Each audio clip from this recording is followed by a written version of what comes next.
MT-03.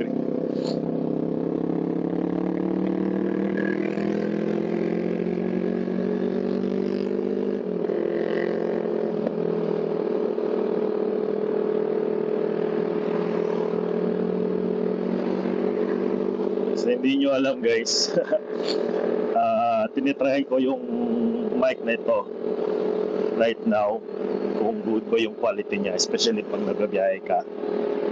So tinitingnan ko kung meron ba talagang wind noise cancellation to. Kaya hayaan nyo ako magsalita na lang dito kahit hindi naman natin to i-full vlog.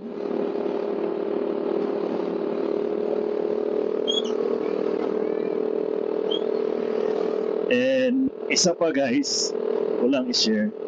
Natutuwa lang ako kasi bago yung gulong ng Aerox natin. So ang sarap gamitin. Parang hindi ka na matatakot pag gusto mong mag-lean on corners. Bumulol pa ako.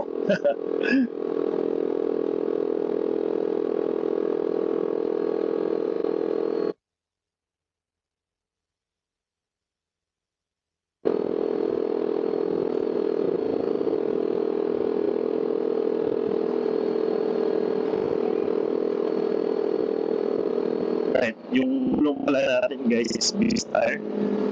So pinalo ko lang yung stock niya na size na 140 sa likod tsaka 110 sa harap. Ayoko na kasing mag-adjust pa ng yung play ng suspension guys. Kasi from my experience talaga, pag nagpalit ka ng gulong tapos hindi mo sinunod yung stock size, of course magbabago talaga yung play ng suspension eh. So kaya I'll stick to stock na lang muna. Kasi for me stock is good naman talaga eh. Tayo lang naman ang papahirap sa sarili natin.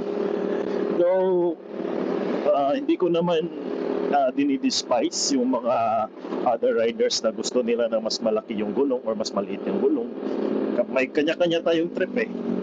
Yan yung gusto nila na trip. Gusto nila ng Thailand concept. Gusto nila ng big bike concept kahit mababa yung CC nila. So hayaan na lang natin sila kasi pera naman nila yan eh.